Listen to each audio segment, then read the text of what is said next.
baseball, whiskey, movies, whiskey, good clothes, whiskey, fast cars, whiskey. What else you need to know? Whiskey and whiskey.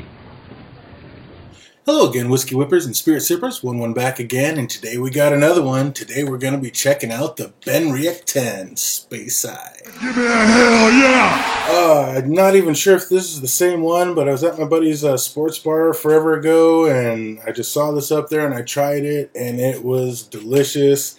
And I don't know if it was just the time, if we were having a good time, the situation. I don't even know if this is actually the same thing I tried, but I think it is. So yeah, I'm excited to break this one out and check it out and hope that it's as good as I remember. Benriach 10.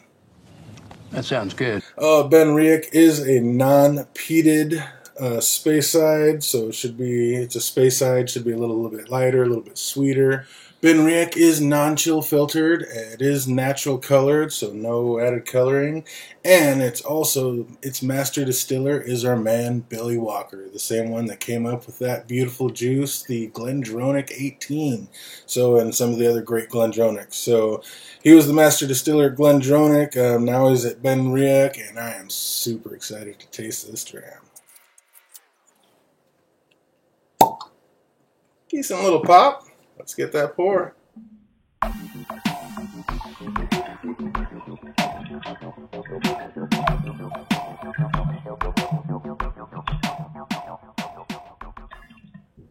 Oh, nice light amber color.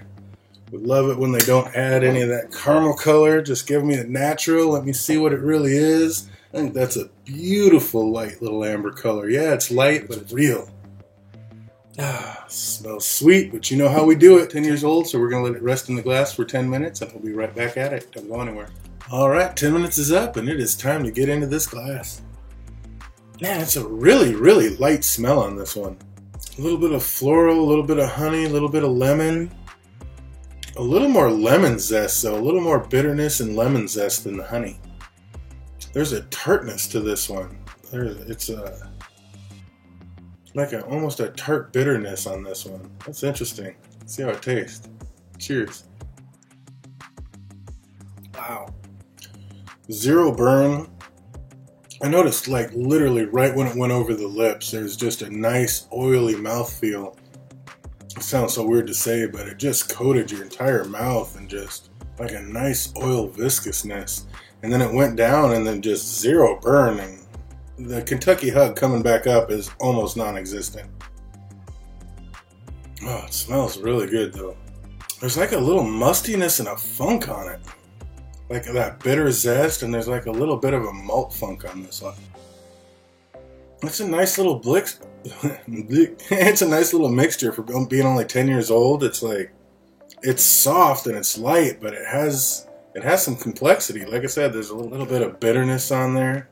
But it's not like blow you away like sour pops or something. I mean, it's a nice little zest to it.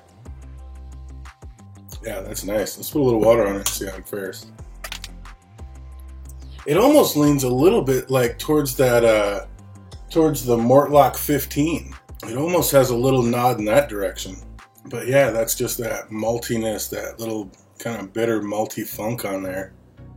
Yeah, this is not a sweet one. This one's definitely a little more bitter, a little more malt funky, but it's nice. And it's light. It's like the oil mouthfeel was real nice, but the actual drink itself is like real light and smooth. Just effortless, really. Let's see how it is with the water. Prost. Just lightened it up even more. I mean, there's already no burn. Now there's... You can hardly even tell you swallowed it. I mean, that just so smooth it's almost water. But a nice flavored water. It brought out a little bit more of a sweetness.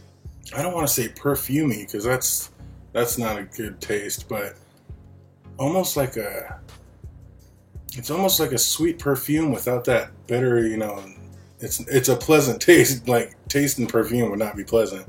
But this is like a nice sweet, good smelling, a little bit of fruit in there. You can get a little bit of that oak influence, definitely, some of the oak barrel. This is really, really nice. Say what kind of cask we're working with? It doesn't tell me on the bottle what barrels it's matured in, but I would guess ex-bourbon barrels. That's what it tastes like. It doesn't taste like sherry barrels. It tastes like ex-bourbon barrels. I could be wrong, but man, either way, that is absolutely delicious. Light, smooth, and easy. Very, very nice. Let's see how it deals over ice.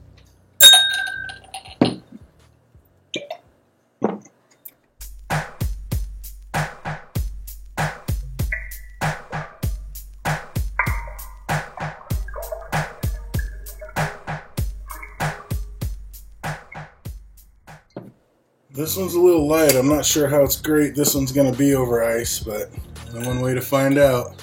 Don't want it to get too watered down. Just chill down a little bit. Oh man, it smells a lot sweeter with the ice, actually. Usually it smells a little more bitter and tannic over ice, but this one, it brought out the sweetness. Like fruits. Not so much flora, but you can smell a little bit of that oak barrel influence and just like sweet fruits. Like green apples, or yeah, kind of like green apples is what I get out of that. Almost a cotton candy smell to it. It's a lot sweeter with the ice. Interesting. Let's see how it tastes. Slanjava. The sweetness isn't there on the taste, and the ice kind of killed a lot of the flavors. It smells a lot better than it tastes on the ice. It's back to a little bit of bitter, a little bit of that oak flavor. There's a little bit of sweetness on the back end that I'm getting, but yeah, it kind of killed most of the flavors. I would say this one's better neat or with a little bit of water in it. But yeah, this one's very pleasurable. Sweet, smooth, easy. Just a hint of sweetness, but more of like a bitter malt funkiness to it. A little bit of lemon zest. Yeah, this one's complex for a little 10-year-old. It's nice. Scale 1 to 10, I think I would give this one... I think I'd give this one a good solid, like between an 8.4 and an 8.5. It's right there. Probably give this one a good solid. Oh man, what is the price on this one?